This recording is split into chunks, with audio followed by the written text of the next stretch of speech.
Merasakan perhentian Tuhan.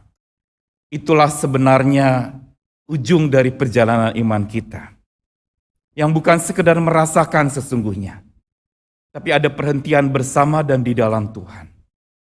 Berhenti bukan berarti lalu kemudian kita tidak melakukan apa-apa. Tapi berhenti kita mengalami sebuah kelegaan dan damai sejati dari Tuhan. Dan itulah ujung dari perjalanan kita yang harusnya memberikan penghiburan dan kekuatan untuk kita melangkah di hari-hari ini. Mari kita tundukkan kepala, kita bersama-sama berdoa, mohon supaya kembali kata-kata dari Tuhan menguatkan kita. Bapa Surgawi yang penuh kasih, perhentian-Mu itulah yang kami idamkan. Perhentian bersamamu dan di dalam-Mu, dalam pelukan dan rangkulan cinta-Mu ya Tuhan, di mana kami merasakan ketenangan yang sejati, damai sejati, bukan damai palsu yang seringkali kami temukan di dunia ini. Dan kami Tuhan mau datang kepadamu hari ini, memohon kembali agar sabda Tuhan menuntun kami. Sebelum menuju ke perhentian akhir itu, kami boleh berhenti sejenak hari ini, mendengarkan suara Tuhan, diisi lagi hati dan pikiran kami oleh kata-kata-Mu yang menyejukkan. Kata-kata-Mu yang membuat kami dapat disemangati lagi, berjalan lagi, melangkah lagi bersama dengan Engkau. Tuhan tolong supaya kami tidak hanya merenung dan seperti ditenung oleh kata-kata indah dari pengkhotbah, tapi biar kami boleh makin terus mengagungkan Tuhan. Dan kata-kata yang kami dengarkan justru membuat kami melangkah dengan kuat bersama Tuhan. Taruhkanlah dalam hati kami hati seorang murid yang mau belajar, hati seorang anak yang mau mendengar, dan hati seorang hamba yang mau dan selalu siap melakukan apa yang Engkau tuturkan. Berkata-katalah ya Tuhan, kami siap mendengar dalam kasih Allah Bapa, Putra, dan Roh Kudus. Kami berserah. Amin.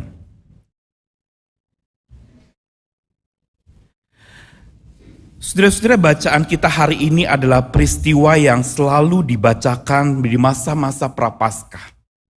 Khususnya di Prapaskah terakhir menjelang Jumat Agung sampai Paskah. Lukas 22 ayat yang ke-39 sampai 46. Mari kita lihat bersama. Saudara boleh melihat Alkitab saudara, Lukas 22 ayat 39 sampai 46. Kita menyimak bersama bagian firman Tuhan ini di Taman Getsemani. Lalu pergilah Yesus keluar kota dan sebagaimana biasa ia menuju Bukit Zaitun. Murid-muridnya juga mengikuti dia. Setelah tiba di tempat itu ia berkata kepada mereka, berdoalah supaya kamu jangan jatuh ke dalam pencobaan. Kemudian ia menjauhkan diri dari mereka kira-kira sepelempar batu jaraknya. Lalu ia berlutut dan berdoa. Katanya, ya Bapakku, jikalau Engkau mau, ambillah cawan ini daripadamu. Tapi bukanlah kehendakku, melainkan kehendak-Mu lah yang terjadi. Maka seorang malaikat dari langit menampakkan diri kepadanya untuk memberi kekuatan kepadanya. Ia sangat ketakutan dan makin sungguh-sungguh berdoa. Peluhnya menjadi seperti titik-titik darah yang bertetesan ke tanah. Lalu ia bangkit dari doanya, kembali kepada murid-muridnya. Tapi ia mendapati mereka sedang tidur karena duka cita. Katanya kepada mereka, mengapa kamu tidur? Bangunlah dan berdoalah, supaya kamu jangan jatuh ke dalam pencobaan. Demikianlah pembacaan sabda Tuhan. Hati kita terbuka seperti kitab yang terbuka di hadapan Tuhan. Dan biar kiranya firman Tuhan menjadi pedoman dalam hidup kita, menuntun, memimpin, dan mengubahkan kita jadi pribadi-pribadi yang tangguh oleh kekuatan kasih Tuhan yang utuh. Hosiana.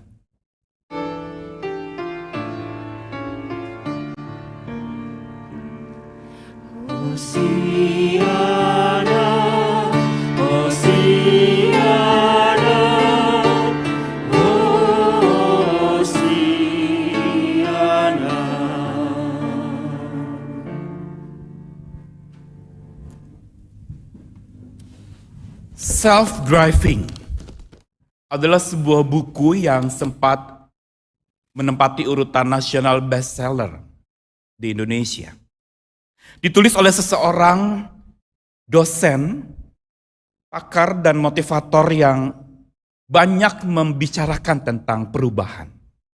Renat Kasali. Saudara, buku ini adalah buku yang sebenarnya ditujukan kepada anak-anak muda yang seringkali di dalam hidupnya itu begitu bergantung kepada orang tuanya sampai tidak bisa menjadi mandiri. Dan dari pandangan yang seperti ini, Renat Kasali lalu mengarahkan bahwa hidup kita sebagai manusia seringkali begitu. Kita lebih suka bermentalitas penumpang daripada pengendara. Saudara-saudara, tentu saja ini hanya perumpamaan. Tapi apa yang Renat Kasali lihat adalah bahwa manusia khususnya, self yang ada dalam dirinya, itu adalah kendaraan. Serta jiwa dan mental yang ada dalam hidupnya, itu adalah pengendara. Berarti bergantung si pengendaranya, self kita itu bertumbuh atau tidak. Bila pengendaranya itu mentalitas penumpang, tentu saja kita tahu bagaimana dan apa yang akan terjadi. Penumpang yang selalu menuntut ini itu. Penumpang yang berkeinginan dengan santai bahkan tertidur dengan lelap untuk sampai pada tujuan tetapi tidak berjuang dan berusaha. Hanya sekedar mempunyai mindset fix it, bereskan, ayo selesaikan. Gimana caranya? Solusinya apa? Kelompok ini seringkali mentalitasnya adalah mentalitas ingin lolos dari masalah. Tanpa belajar apa-apa. Biar pandemi berlalu, doa kita bahkan terus serempak menjadi doa kebangsaan, bukan? Tuhan, biar cepat pandemi ini berlalu. Orang sakit kita juga doakan, get well soon, biar lekas sembuh. Saudara, salahkah doa itu? Enggak salah. Tetapi saudara-saudara, ada satu mentalitas yang sebenarnya jauh lebih baik dan lebih penting untuk kita. Yaitu mentalitas yang bukan mentalitas passenger atau penumpang, tapi mentalitas seorang pengendara, pengemudi yang menyetir kendaraan itu. Kalau orang yang bermentalitas sebagai seorang penumpang, yang seringkali protes dan komplain yang hanya sekedar ingin lolos dari masalah, maka orang yang bermentalitas driver atau pengendara atau pengemudi, dia pegang kendali. Mindsetnya adalah bukan mindset fix it, beresin itu. Tapi mindsetnya adalah growth, tumbuh, terus, melaju, tanpa henti. Saya pegang kendali. Dan untuk orang-orang ini, mereka bukan sekedar ingin lolos dari sebuah masalah. Tapi mau lulus dari masalah itu. Apa beda lolos dan lulus? Lolos, aduh saya udah gak sakit lagi, puji Tuhan, terima kasih Tuhan. Lolos, wah pandemi udah beres, lihat tuh ruang kebaktian lebih penuh hari ini. Satu bangku sekarang bukan berdua saja bisa bertiga. Wow, happy luar biasa. Makin lama makin penuh nih. Dan kita kembali lagi seperti sedia kala. Ah, ini doa saya terkabul. Thank God, terima kasih Tuhan. Itu orang yang hanya sekedar ingin lolos dari masalah. Tapi lulus harus lewat ujian. Lulus berarti melihat segala sesuatu itu sebagai sebuah pembelajaran. Lulus berarti ada sebuah perjuangan. Saya mau belajar dari sesuatu, bukan sekedar mau selesai masalah itu atau sesuatu itu. Kita cenderung hanya menjadikan Tuhan juga sebagai penyelesai masalah kan. Tapi kita lupa bahwa sebenarnya kenapa Tuhan tarik ulur masalah ini enggak selesai-selesai dan cukup lama. Bahkan di depan nanti sudah menanti masalah-masalah baru. Pengangguran yang makin banyak, ekonomi yang makin merosot, kebangkrutan di mana-mana. Masa depan bumi ini sebenarnya mencemaskan. Perang pula yang makin menumbuhkan kerugian. Lebih parah dari pandemi sesungguhnya, saudara. Tapi apakah kita masih bermentalitas, saya ingin lolos, tapi enggak mau lulus? Jelas kenapa Tuhan izinkan jadi berpanjang-panjang masalah hidup kita. Karena Dia mau dan Dia bahkan desak kita. Ayo, jangan cuma sekedar mau lolos, tapi lulus. Learn something, belajar sesuatu. Jangan biarkan sakitmu itu berlalu tanpa pembelajaran apa-apa dari Tuhan lewat sakitmu. Jangan biarkan problema itu berlalu tanpa pembelajaran apa-apa dari problemamu. Saudara Renat Kasali menuliskan buku Self-Driving ini memang sebenarnya ditujukan bagi kaum muda, juga bagi para pelaku usaha. Untuk supaya mereka tidak menyerah kalah pada keadaan. Tetapi mereka yang pegang kendali, mereka yang kuasai keadaan itu. Dan dengan satu pengertian mentalitas driver and passenger, pengendara, pengemudi yang menyetir dengan penumpang. Ada poin menarik apa yang dikatakannya. Bahwa untuk kita bisa menjadi good driver, kita perlu menjadi good passenger dulu. Perlu jadi penumpang yang baik dulu. Nah saudara-saudara, mari kita pakai pendekatan Renat Kasali ini untuk kita membaca peristiwa di Taman Getsemani. Yesus sedang ada di dalam satu masa yang sulit. Yang sebenarnya Dia tampaknya sedang cukup dikendalikan dan disetir oleh keadaan. Dalam keadaan seperti itu Dia ajak murid-muridnya, khususnya 3 orang yang khusus Dia pilih untuk ke sebuah taman. Taman yang saya katakan ini kalau mau diruntut taman-taman di dalam kitab suci, ini taman yang paling seram, paling mengerikan. Taman Getsemani. Di kaki bukit Zaitun, saudara. Dan saudara tahu Getsemani sendiri mempunyai sebuah makna alat penggerus atau pemeras. Alat penggerus atau pemeras minyak. Minyak apa? Minyak zaitun, saudara, yang berkhasiat luar biasa. Itu makna Getsemani.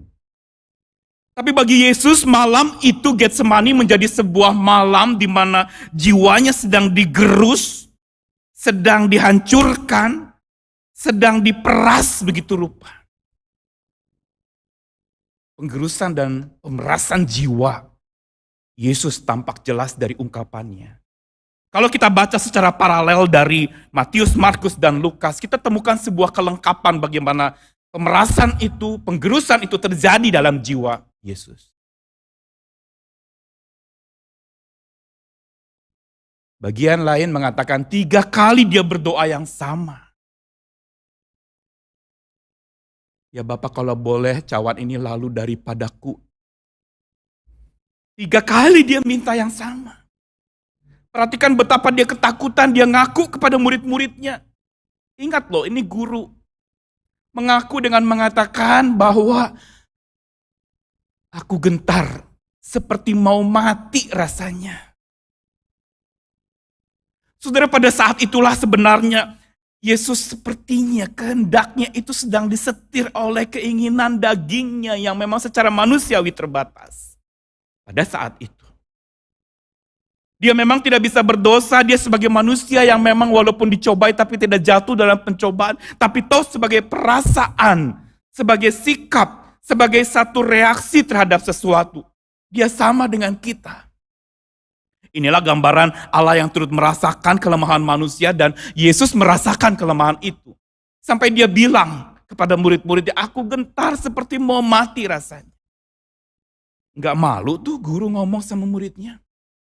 Mungkin hari ini ada banyak para pendidik-pendidik yang begitu jaga image kepada murid-muridnya sampai tidak mau bersahabat. Tidak mau mengaku salah dan lemah seolah-olah teacher always right. Guru selalu benar. Dan murid pasti bisa bikin kesalahan. Tapi guru gak pernah bisa bikin kesalahan. Saudara-saudara perhatikan bagaimana Yesus secara jujur mengungkapkan itu. Dan perhatikan juga di dalam Injil lain, di Matius atau di Markus khususnya, ada sebutan unik. Yesus memanggil Bapaknya, ya Aba, ya Bapa. Kata yang memang tidak banyak muncul di kitab suci Aba dan Bapa ini. Tapi di dalam doa Yesus itu terungkapkan, terlantunkan. Menunjukkan apa, saudara-saudara? Perhatikan betapa perihnya, betapa butuhnya dia akan kehadiran Bapaknya. Aba berupa sebuah ungkapan celotehan bayi yang gak bisa bicara apa-apa, hanya bisa aba tanpa makna. Tapi dia seperti sudah tidak bisa ngomong apa-apa, cuma bisa berserah saja. Tapi kata Bapa atau Pater di dalam bahasa Yunani yang artinya adalah sebuah perbincangan dan penyerahan. Kepada Bapa, dia sebagai anak yang sudah dewasa dan menyebut Pater, Bapa. Saudara-saudara, perhatikanlah di sini Getsemani, tempat di mana jiwa Yesus digerus. Diproses begitu rupa. Tapi saudara-saudara, penggerusan dan pemrosesan biji zaitun itu menghasilkan minyak yang berkhasiat. Dan minyaknya jelas, yaitu minyak keberanian Yesus pikul salib. Kekuatan Yesus berjalan menelusuri jalan berbatu ke Golgota. Belum lagi hujaman, cacian, air liur yang ditumpahkan kepadanya, pukulan-pukulan dan hantaman mengiringi perjalanan itu. Sambil ada derai tangis dari ibu-ibu yang melihat penderitaan Yesus. Saudara, perjalanan Getsemani ke Golgota adalah perjalanan yang memang tidak mudah. Tapi toh kita melihat dari satu sisi bahwa memang itu jalan penderitaan. Tetapi sesungguhnya itu adalah jalan kemenangan. Itu bukan sekedar via dolorosa, saudara-saudara. Tapi itu merupakan via victorioso. Sebuah jalan kemenangan. Alkitab seolah memang memperlihatkan bagaimana Yesus memikul salib dengan penderitaan. Tapi sebenarnya sejak peristiwa Getsemani, Yesus berhasil menjadi seorang penyetir keadaan. Dia tidak disetir oleh beratnya salib yang dia pikul sesungguhnya. Dia tidak disetir oleh penderitaan yang sedang dia tanggung sesungguhnya. Dia juga tidak lalu kemudian ditindas dengan perasaan keterhilangan atau kehancuran hati yang luar biasa waktu itu. Sempat-sempatnya dia menghibur ibu-ibu yang menangis, jangan tangisi aku. Sambil pikul salib, sambil dia ngomong begitu menghibur. Lihat enggak saudara? Salib yang berat yang kita gambarkan sebagai sebuah tekanan dan tindasan buat Yesus. Tidak lagi menekan dan menindas Yesus. Sambil dia pikul, sambil dia masih ngomong. Bahkan ketika sudah tangannya dipaku di atas salib, masih dia kata-kata kasih. Lihat, bagaimana Yesus itu betul-betul telah memperagakan self-driving seperti konsep Renat Kasali. Yaitu dia mengendarai keadaan. Bukan dia dikendarai oleh keadaan. Dia setir itu keadaan. Bukan dia disetir oleh keadaan. Dia bukan sekedar mau lolos dari penderitaan. Bukankah dia minta sebenarnya doa waktu cawan itu lalu, dia minta Tuhan loloskan aku dari penderitaan ini. Kalau boleh cawan ini lalu daripada aku ya Bapak. Tapi saudara, Tuhan Yesus tidak hanya ingin lolos dari penderitaan. Tapi dia mau lulus.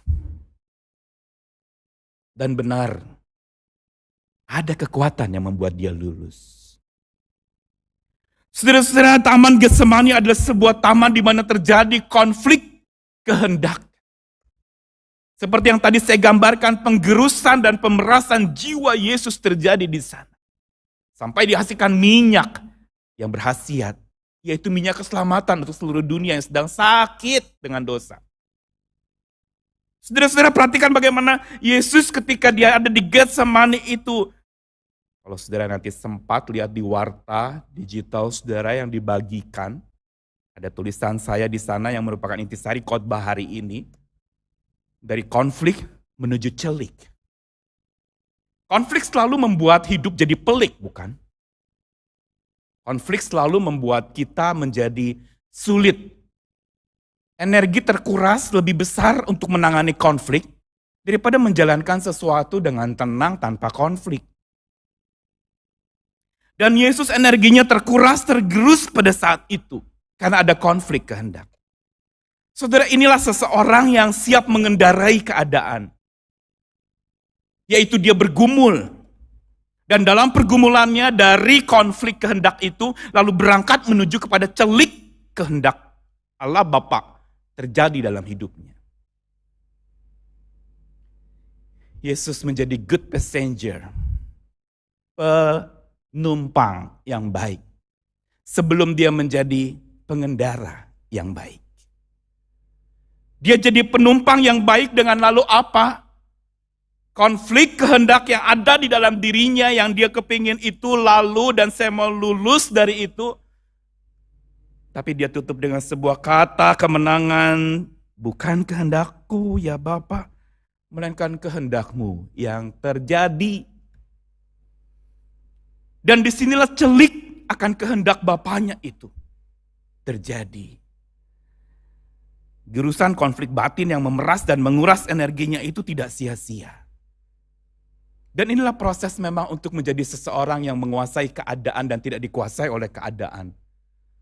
Perlu ada pemerasan dan penggerusan itu. Ibaratnya seperti orang mau lulus dari sebuah ujian, dia perlu belajar. Bisa gagal, belajar lagi, bangkit lagi. Gagal, bangkit. Dan disinilah sebenarnya makna masa raya Paskah, bukan? Ada masa di mana kita merenungkan sengsara Kristus itu. Tapi ada masa di mana kita juga menangisi kematian Kristus itu. Tapi ada masa di mana kita bersorak-sorai kemenangan merayakan kebangkitan Kristus itu. Dan ini menjadi lengkap. Kita disiapkan untuk menghadapi sebuah keadaan bukan untuk lari dari keadaan itu. Seperti yang Renal Kasali pernah mengatakan bahwa passenger biasanya lari dari masalah. Maunya di zona nyaman.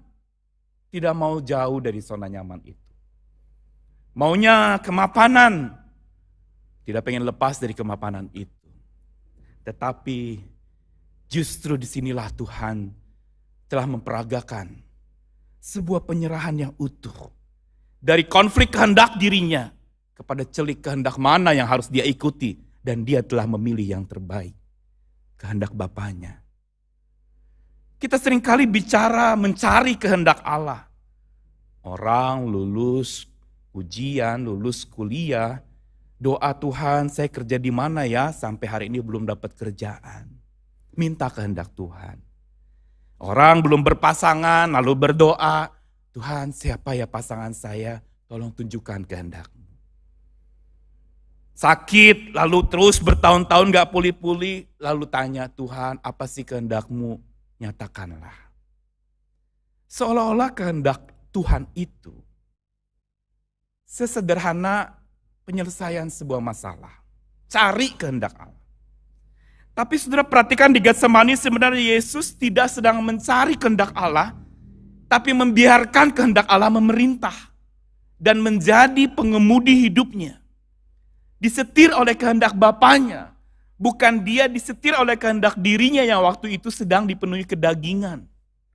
Makanya dia mengatakan kepada para murid yang juga di dalam Injil Lukas tadi tidak dicatatkan, tapi di Injil lain dikatakan dalam peristiwa Getsemani. Berdoa dan berjaga-jagalah, roh penurut, tapi daging lemah. Apa yang Yesus katakan, itu berangkat dari pergumulannya di mana dia juga pernah mengalami. Seperti ini loh, kalau kita dipimpin kedagingan kita jadi lemah. Tapi kalau dipimpin roh Allah dan berserah kepada kehendak Allah, disitulah aku jadi kuat. Dan aku bisa mengendalikan keadaan tanpa dikendalikan dan didikte oleh keadaan. Saudara-saudara yang dikasihi Tuhan Yesus Kristus, Getsemani telah menjadi pembelajaran buat kita bagaimana penggojlokan dari seorang good passenger menjadi good driver. Dari Yesus yang tadinya memang dia sempat disetir oleh ketakutannya. Tapi akhirnya ketika dia sudah berdoa berkali-kali dan mendapati murid-muridnya tertidur.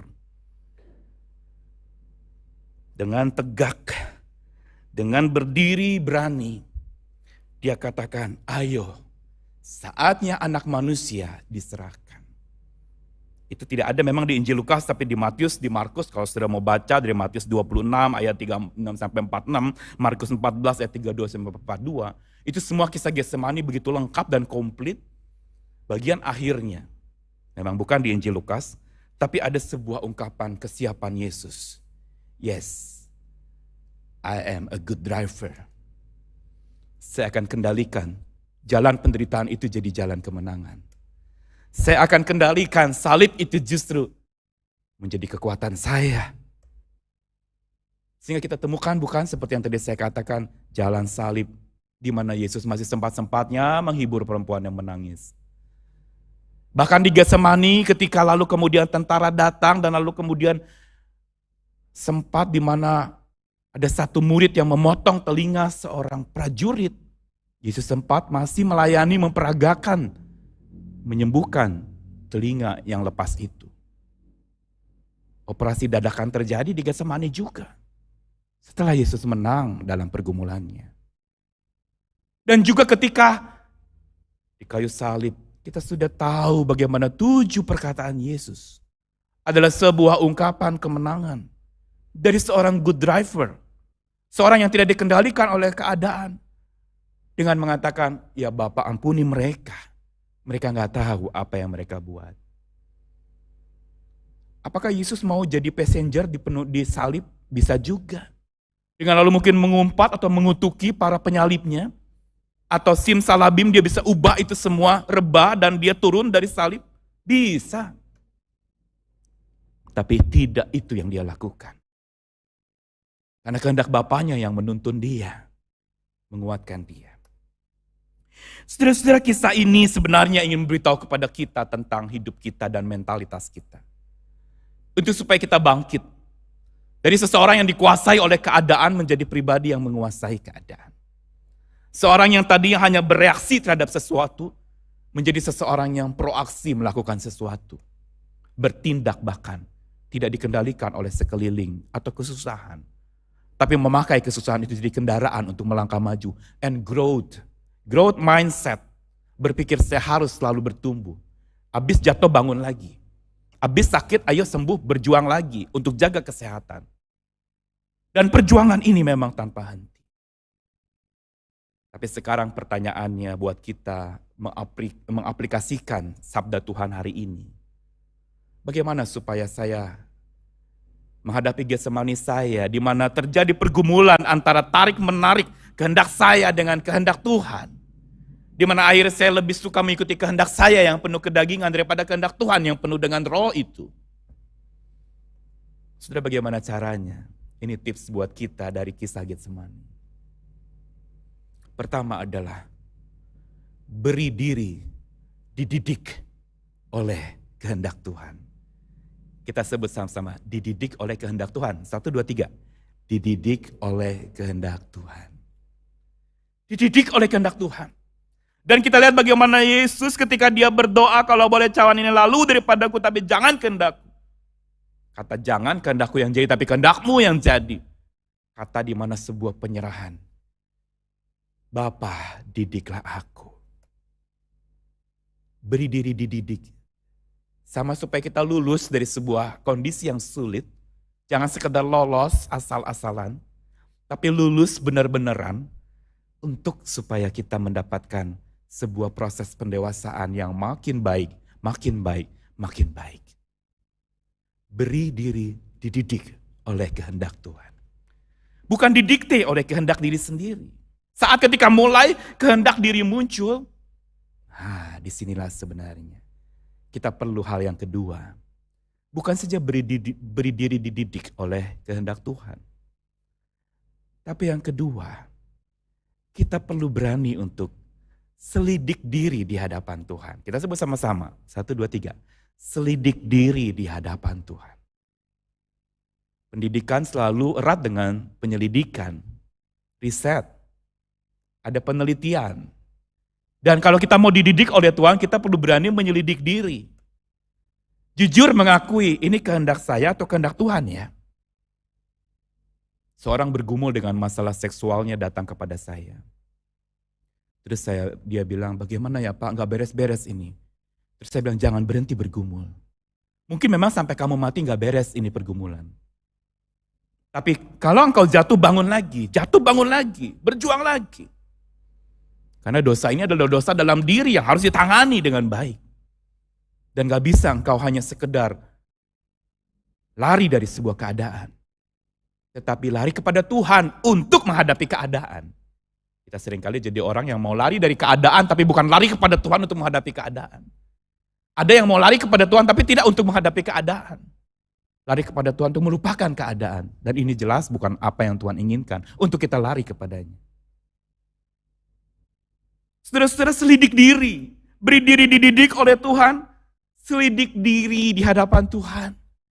Dia yang paling kenal hati dan pikiran kita. Dia paling tahu apa yang kita kehendaki. Salah gak ngomong, Tuhan saya sih maunya sembuh nih sesegera mungkin. Tapi seringkali imbuhannya kita lupa sebutkan. Tapi biarlah Tuhan kehendak-Mu yang jadi. Itu seringkali kita lupa sebutkan. Yang pertamanya tuh, cawan ini lalu daripada aku lah Tuhan, jangan ya, jangan lagi-lagi ada pandemi kayak gini lama, capek saya, rugi, bangkrut, habis usaha saya. Saudara-saudara, kenapa Tuhan seringkali menjejali kita dengan masalah? Sampai pada satu titik dia mau selidiki dirimu, introspeksi, selidik diri di hadapan Tuhan. Dan lalu di dalam selidik itu apa yang harus kita lakukan? Selidiki hal-hal apa yang menculik damai sejahteramu, yang menculik segala macam ketenanganmu, bahkan yang menculik energimu sampai terkuras habis untuk sesuatu yang sebenarnya buruk. Saudara-saudara, berada di zona nyaman seringkali memang tampaknya nyaman. Tetapi sesungguhnya kemandekan pertumbuhan bisa terjadi. Gereja makin besar seringkali makin merasa nyaman. Kami sudah besar, sudah memenuhi kriteria gereja yang bertumbuh. Lupa selidik diri, lupa periksa diri, lupa untuk berbenah diri. Karena apa? Tugas kita membenahi orang lain. Jangan lihat kepada diri sendiri. Ayo kita seberang ke orang lain, layani mereka. Wow. Kita seringkali berhenti selidik diri karena merasa apa? I am bigger than others. Saya lebih besar dari yang lain. Saya lebih hebat dari yang lain. Coba lihat GKI di Malang, siapa yang paling besar jemaatnya? Nah, mulai kepala kita lebih besar dari helm kita. Merasa diri hebat. Itu awal kemandekan. Tidak ada lagi kemajuan. Ketika kita hanya berpuas diri. Sekedar fix the problem. Menyelesaikan masalah. Bukan growth through the problem. Bertumbuh melalui masalah. Pertumbuhan melalui masalah. Saudara-saudara, selidiki dirimu jujur, dan ketika Yesus mengatakan, ya Bapa kalau boleh cawan ini lalu daripadaku, di dalamnya juga terkandung sebuah penyelidikan diri. Dan dia nasihati murid-muridnya juga berdoa dan berjaga-jagalah. Kata berjaga itu sebenarnya berjaga diri juga. Periksa diri, engkau sedang ikuti kehendak-Mu yang penuh kedagingan atau kehendak Tuhan yang menuntunmu pada kedewasaan. Saudara-saudara, ketika Yesus dan kitab Injil mencatat tentang bagaimana Yesus bergumul di Getsemani. Semua pesan-pesan itu sama. Ingin mengajak kita untuk selidik diri. Tiap kita punya Getsemani masing-masing. Dan saudara-saudara, yang ketiga dan yang terakhir. Setelah kita beri diri dididik oleh Tuhan, kita mau selidik diri di hadapan Tuhan. Yang ketiga, ini perlu tindakan berani. Untuk apa? Menghardik segala hal yang bertentangan dengan kehendak Tuhan. Kita sebut sama-sama.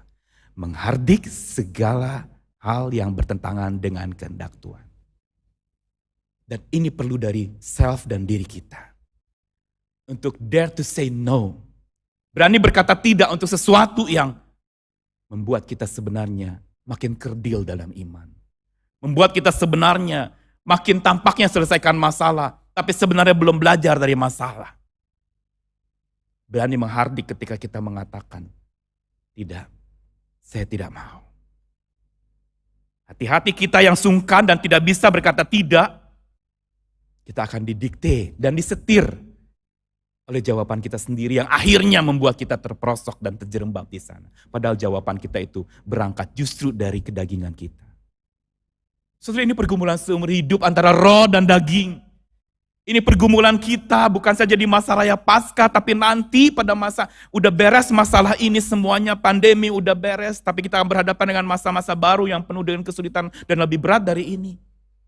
Kita perlu berani menghardik hal-hal yang menjatuhkan iman kita, sebenarnya kita sendiri yang pilih.